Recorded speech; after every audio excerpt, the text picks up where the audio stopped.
Welcome to IVF This, episode 24, Lessons from ACT. Welcome to IVF This. I'm your host, Emily Ginn. I'm a mother to two beautiful and feral boys. I'm married to my favorite person in the world.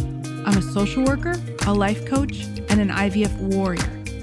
I'm here to teach you how to manage your mind and emotions during your IVF journey, to break free from anxiety and regain control of your life, even in the midst of infertility.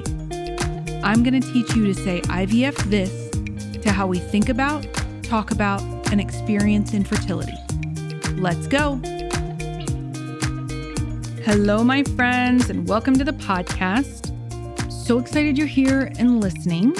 I'll be honest, I'm pretty excited about today's episode because I'm going to cover something that literally changed my life. I'm not someone who freely uses the word literally, so I want that to sink in. It literally changed my life. When I embraced the concepts that I'm about to break down for you, everything changed. Seriously, I'm not selling Amway products here. This changed everything for me, my life, and my infertility journey. So ACT is an acronym which stands for Acceptance and Commitment Therapy. It's a therapeutic framework that is considered the third wave or part of the third wave of behavioral therapy. So I want to give you a little bit of background because I think it's important to understand how something has developed. And then I'll break down the major concepts of ACT and I'll talk a little bit about how it changed my life. I'm going to give you 3 examples of my specific lessons from ACT. So there are 3 widely accepted waves of behavior therapy. The first wave was based on the work of psychologist and researcher B.F. Skinner and some others. Developed during the 40s, it was researched in response to the emotional adjustments faced by many World War II veterans that were returning from war. The focus was on observing, predicting, and modifying behaviors in an effort to promote or improve mental health. His work and the work of his peers was to have a greater understanding of behavior by looking at the causes of actions and consequences. In the first episode of this podcast, you heard me refer to the think, feel, do cycle, or think, feel, act. Kind of use those interchangeably. And this wave was really looking at the do or act part of the cycle. I mean, guys, I can't underscore this enough. This was revolutionary because the framework that was before this was of classical conditioning. So think of the example of Pavlov's dog. It was a very simplistic way of looking at human behavior. So this was a pretty incredible start to where we are today. So Skinner developed a framework that he called operant conditioning, and things like positive and negative reinforcement, which I think most of us are familiar with those terms at least. So I won't belabor this too long because I know not everyone geeks out on this stuff like I do. But again, I think explaining where we were helps you understand where we are now. The second wave of behavior therapy, which is one of my favorite waves, was developed in the 50s and 60s, primarily from 2 researchers, a psychiatrist named Dr. Aaron Beck and a psychologist named Dr. Albert Ellis, whom I actually loved and adored. Albert Ellis developed rational emotive behavior therapy, which is typically considered one of the first and earliest forms of cognitive therapy. He believed that a person's emotional distress came from the person's thought about the event rather than the actual event itself, which is still supported by a tremendous body of research and is in a lot of ways part of the framework of my work. Around the same time, Aaron Beck started noticing that his clients had this internal dialogue going on in their minds that they described during their sessions. He saw what appeared to be almost like they were talking to themselves, but rather to him, kind of cueing him in or sharing with him this part of their thinking, something that they didn't do with other people. Beck was also the person that coined the term automatic thoughts to describe the thoughts that kind of pop up in our minds. He identified that even though most people are not aware of these thoughts, which many are still not, by creating awareness, uncovering the thoughts, and challenging or questioning the thoughts, the patient could experience long-lasting positive changes. The second wave was the prevailing method for over 30 years, substantially longer than the first phase, but it wasn't without its limitations, which is kind of the case for everything, right? The third wave, the wave we're currently riding, brought us acceptance and commitment therapy and some other therapeutic modalities, but of course, we're just focusing on ACT right now. The third wave introduced more Eastern concepts, such as mindfulness and focusing on the present. The goal, of course, is to accept the emotional experience you are having exactly as they are, without arguing with one's thoughts or trying to change the circumstance, without judgment around your reactions or trying to change your reactions. It's the understanding that thoughts are only thoughts. They cannot harm you. They're not dangerous. So you can observe your thoughts without identifying with them. And I'll talk about that concept in just a minute. If you remember my episode about clean versus dirty pain, this is deeply rooted in acceptance and commitment therapy. That feelings rise and fall like waves, so we observe and accept them as they come instead of trying to resist them, which is something most of us do. Have you ever been on the beach and tried to resist a wave? I have, because, well, that's just my type of personality, and I usually just fall on my ass. Okay, so that was the background and how we got here and where we are in behavioral sciences. The fact that I geek out on this stuff might be why I don't get asked to a lot of dinner parties, but I digress. So the ultimate goal of acceptance and commitment therapy is to increase or improve your psychological flexibility, which to me is everything.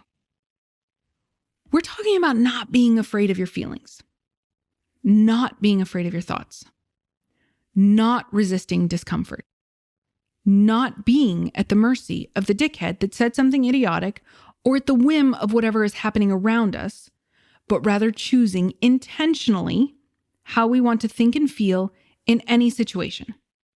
So damn empowering. There have been a few episodes where I've referenced the 50-50 of life. 50% of the time it's amazing, 50% of the time it's painful. People want to argue for the split to be more like 80-20, but it's not true, right? It's just some BS that's fed to us through this pseudo-empowerment movement and toxic positivity. I'll talk a little bit about that later in this episode. But for right now, I want to give you the framework for ACT, for acceptance and commitment therapy. There are 6 essential components. Number 1 is acceptance. Obviously, it's in the name. Number 2 is diffusion. Number 3 is self as context. Number 4 is contact with the present moment. 5 is values. And 6 is committed action. All right, we're going to break these down one by one. Don't you worry. So acceptance. This means to open up and make room for unwanted, uncomfortable experiences, thoughts, feelings, emotions, memories, urges, images, impulses, and sensation. Instead of fighting them, resisting them, or avoiding them, we open up and make room for them. We allow them to freely flow through us, come and go, or stay as they wish. Understanding that they will do so in their own time. Full disclosure from your coach, this is hard. This goes against what we see modeled to us from peers and from authority figures or parents. I fought it, and in some ways I still fight acceptance. There's no magic switch that's flipped. Acceptance is a lifelong pursuit, but I guarantee you it's a beautiful, beautiful experience. Diffusion. Guys, this was a game changer for me. Okay, well, I'm going to say that a couple of times in this episode, but this was the first game changer. Okay, it means that you learn to take a step back and separate or detach from your thoughts, feelings, images, and memories.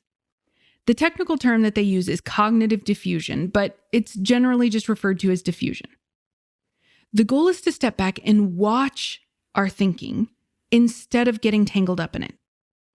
You start seeing your thoughts for what they are, nothing more or less than words or pictures. I often tell my clients that thoughts are just sentences in your brain. So diffusion is about holding them lightly instead of clutching them tightly. We allow them to guide us, not dominate us. Okay, now, self as context. Sometimes this is referred to as the noticing self. So this one involves understanding that there are two distinct elements of the brain or the mind. The part that thinks and the part that notices. For most of us, we understand the mind as the part that thinks, generates thoughts, beliefs, memories, judgments, fantasies, plans, and so on. We rarely refer to the part that notices, the aspect of our brain that is aware of our thinking, feeling, sensing, or doing in any given moment. This is an aspect that is really identified by the practitioner that utilizes ACT versus the individual that would kind of identify this, but it ties into diffusion. If you can see your brain within the context of those two things, the thinker and the noticer, then diffusion comes a little bit more naturally. All right, the next one is contact with the present moment. And this is exactly what it sounds like. It's paying attention to the experiences in that moment. This can mean consciously paying attention to the physical world around you or the psychological world within you, or both at the same time. Connecting and fully engaging in your experience. So a quick caveat, ACT refers to mindfulness a lot. I talk about mindfulness, particularly in my Instagram feeds. But the four that I just talked about, acceptance, diffusion, self as context, and contact with present moment, are all four core mindfulness practices of ACT. So if you hear me talk about mindfulness, it could be one of any of those four things. All right, so now let's cover the last two. Values. In ACT, values refers to the same thing as personal or professional values. The questions of who do you want to be and what do you want to stand for in life? How do you want to spend your time on this earth? This is your life's compass because it gives you direction and guides your life's journey. And finally, committed action. Taking action that are guided by your values. This can look like physical actions or psychological actions. Now, the caveat of committed action is knowing that when you do, you will experience a wide range of thoughts and feelings, some of them amazing and pleasurable, and some of them painful and uncomfortable. That's the 50-50 of life I talk about. So committed action is when you do what it takes to live by your values, even when it brings up painful, uncomfortable, or difficult thoughts and feelings. Woo! All right. That was a lot of background and overview, but again, I think it's so important to learn and know that, because if I told you the 3 lessons from ACT that I learned right out of the gate without context, it wouldn't have made a whole hell of a lot of sense, right? So this is the good stuff. These are 3 lessons from ACT that changed my life. Number 1, seeing thoughts for what they are, not what they say they are. You know those loud, repetitive thoughts that you have in your head? Well, I have them too. Mine are usually, you're not doing enough. That's a favorite. You're not going to help anyone. No one is listening to you or watching you. No one wants mindset coaching for IVF. They want a baby. And so on and so forth, right? This ties in, I'm talking specifically about my business and these, but this goes me as a parent, me as a mom, me as an IVF patient myself. These thoughts make me feel anxious, defeated, and overwhelmed. But here's the thing.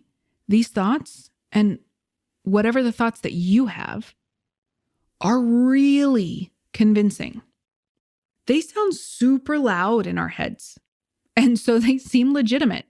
And well, kind of like the truth.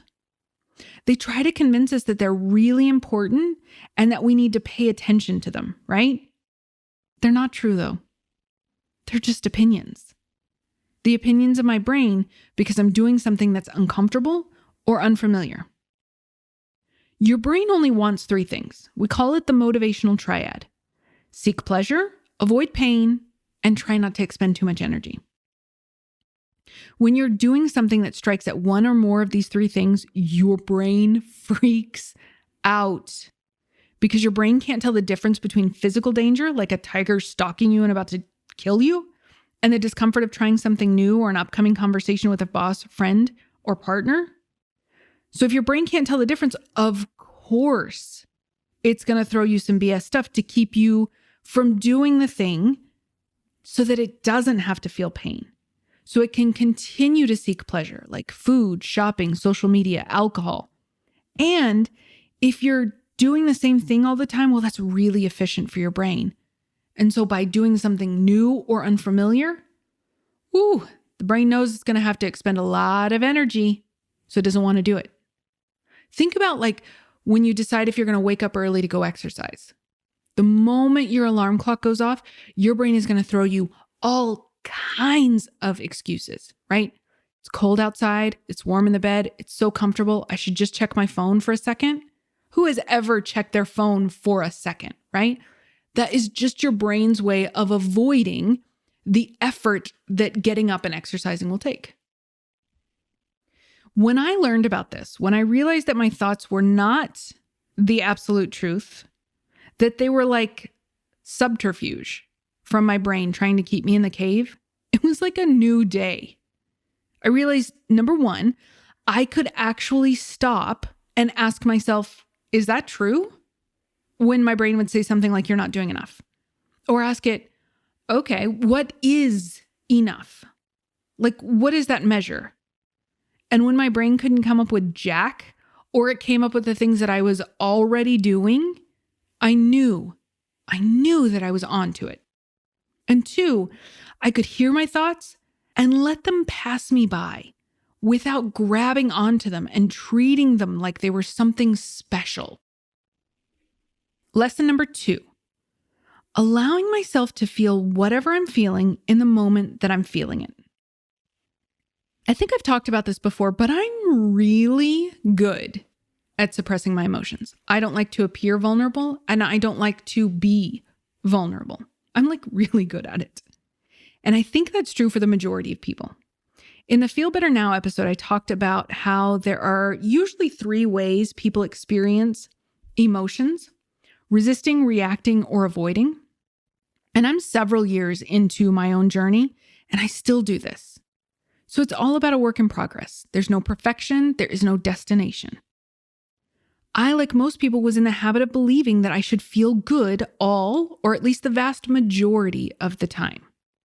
So whenever I wouldn't feel happy or content or at peace, I would immediately interpret that as something being wrong. Right? You feel uncomfortable, can't really figure it out. And one of the first things you think is, what's wrong? And this is true for so many things in life. Something smells wrong with the leftovers, so we avoid it. Something feels off when we meet someone, so we avoid them. If something bothers us, we try to change it or avoid it. And it's not like this is unreasonable for a lot of things, right? If you're uncomfortable in bed, then you move around, you readjust, you try to get comfortable. But there's so much more that is uncomfortable that exists inside of us. So we can't just easily move or change that. So for things that are going on inside us, our thinking and feeling, the more and harder we try to get rid of those things, the bigger they become. The more you try to not think about your infertility, upcoming IVF cycle, your job, the fight that you had with your partner, the more you end up thinking about it. Let's take anxiety, for instance, because it's something that I think I talk to my clients more about than anything else. The more we try to not feel anxious, the more anxiety we experience. Then the longer we try to resist it, the more anxious we feel about our anxiety, or depressed about our depression, or angry about our anger, or stressed about how stressed we feel. You get the idea. But this is where the second lesson comes in. When we experience the thoughts and feelings as they are, when they are, without trying to avoid them and without trying to hang on to them, their intensity lessens. We completely change our experience of those thoughts and feelings. All of a sudden, we're not at war with them. They're just part of us. Something that we're experiencing as part of being human, rather than something to fight against or as a stain on our character. I know that this is counter to what we're taught and what we have modeled for us, but when you allow yourself to experience it, what it is in the present moment with all of its discomfort and pain, then it actually, paradoxically, is easier to manage. All right. And finally, lesson number 3. I get to choose how I want to feel and what I want to do based on how I want to show up in the world. Now, this part was such a huge eye-opener for me, and it still continues to be. So since one of the core 6 principles is value, I really do get to decide how I want to show up. Now, some people might misinterpret the choose how I want to feel as though they get to choose to feel happy all of the time. First, we actually wouldn't know what the hell happiness felt like if we never felt sadness. They require each other. If you feel happy all the time, it wouldn't actually be happiness. It would just be your baseline, and you wouldn't get that warm sensation in your chest or where the smile just seems to grace your face from out of nowhere.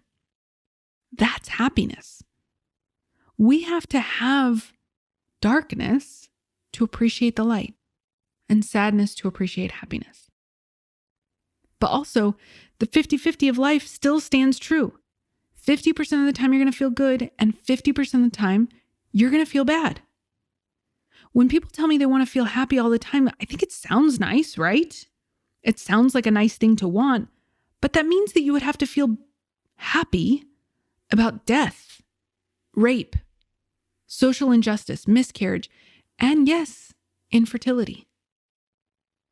So there are times that you want to choose sadness or anger or outrage. There are times that I choose to feel grief. I get to choose that because I know that I'm the one choosing that I have agency over it. It doesn't have to rule me like I used to believe. I'm consciously deciding how I want to feel based on my values. And since we know that our thoughts create our feelings and our feelings drive our actions, think, feel, do, I'm also now acutely aware of what I'm feeling and why, and then what I'm doing as a result of that feeling.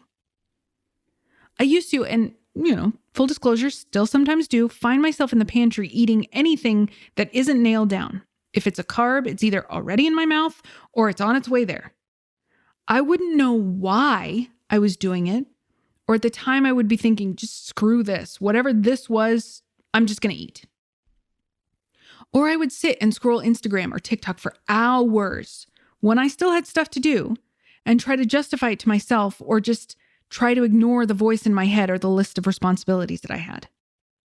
But understanding ACT, and that ACT recognizes that most of our emotional discomfort means that we spend a lot of our lives engaging in behaviors and experiences that aren't valuable to us. If I'm binge eating my pantry, it's because I'm trying to avoid feeling something. Maybe overwhelm or anxiety or inadequacy. Maybe something else. Or Instagram, TikTok, Pinterest, it's all the same.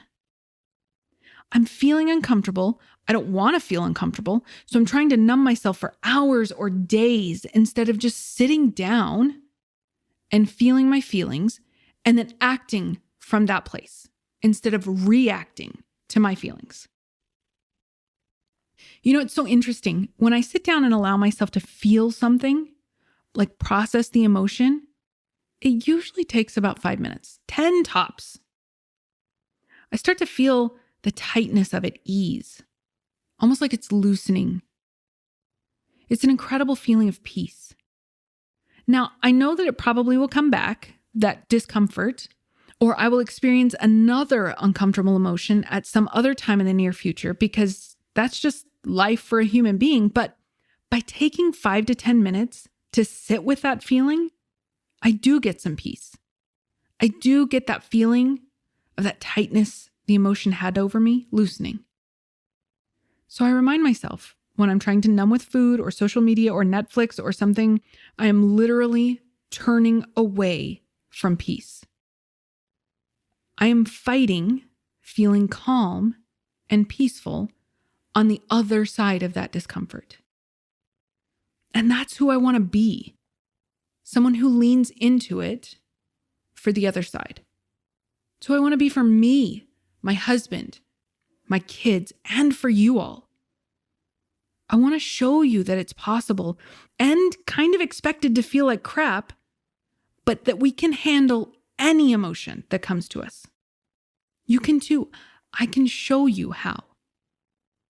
So if you feel like you need some help in processing your feelings, maybe you're tired of feeling anxious and want to learn how to manage it, go to my website, www.ivfthiscoaching.com, or you can go to my IG page at ivfthiscoaching and book a mini session with me. This is probably the thing that I do the most in my mini sessions, is just to allow people to process their feelings. It's 30 minutes long, but I guarantee you it is 30 minutes that is gonna count. Okay, my friends, that is everything I have for you today. I will talk to you next week, and remember, I adore you and you have got this.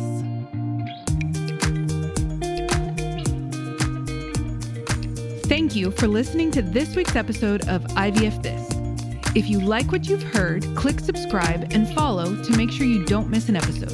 And if you want to learn more, head over to www.ivfthiscoaching.com to learn how to work together.